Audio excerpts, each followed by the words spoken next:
Cinema ఇండస్ట్రీలో ఒకరు చేయాల్సిన సినిమాను మరొక హీరో చేస్తూ సూపర్ సక్సెస్ని సాధిస్తూ ఉండడం సర్వసాధారణం.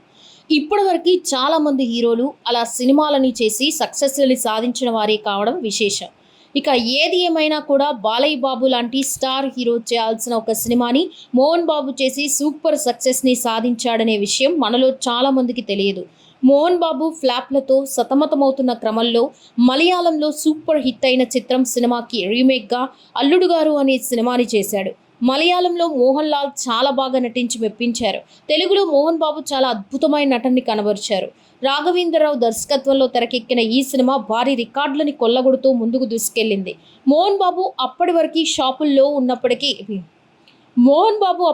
ఫ్లాపుల్లో ఉన్నప్పటికీ ఈ సినిమాతో సక్సెస్ ట్రాక్ ఎక్కారు. ఇక్కడి నుంచి వరుసగా విజయాల్ని సాధిస్తూ తన స్టామినాను పెంచుకున్నారు. ఏది ఏమైనా కూడా అప్పట్లో మోహన్ బాబు భారీ విజయాల్ని సాధిస్తూ ప్రేక్షకుల్లో విశేషమైన ఆదరణని సంపాదించుకున్నారు.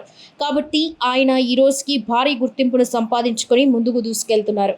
మొదట ఈ మలయాళం రీమేక్ని బాలయ్య బాబు చేద్దామనుకున్నారట. కానీ బాలయ్య బాబు ఒకరికి 2 సార్లు ఆలోచనలో పడ్డారు. ఈ సినిమా వర్కౌట్ అవుతుందా లేదా అని ధోరణిలో ఆలోచిస్తున్న క్రమంలో మోహన్ బాబు ఈ సినిమా రైట్స్ తీసుకుని రాఘవేంద్రరావు గారితో మాట్లాడి అతనితో డైరెక్షన్ చేయించుకున్నారు. ఇక ఈ క్రమంలోని బాలయ్య బాబుకి మోహన్ బాబుకి మధ్య కొద్ది రోజుల పాటు మాటలు లేవని వార్తలైతే ఎక్కువగా వినిపిస్తాయి. ప్రస్తుతం బాలయ్య గోపీచంద్ మల్లేని దర్శకత్వంలో ఒక సినిమా చేస్తుంటే మోహన్ బాబు మాత్రం శ్రీకాంత్ ఓదిలా దర్శకత్వంలో వస్తున్న ప్యారడైజ్ సినిమాలో విలన్ పాత్రను పోషిస్తున్నారు.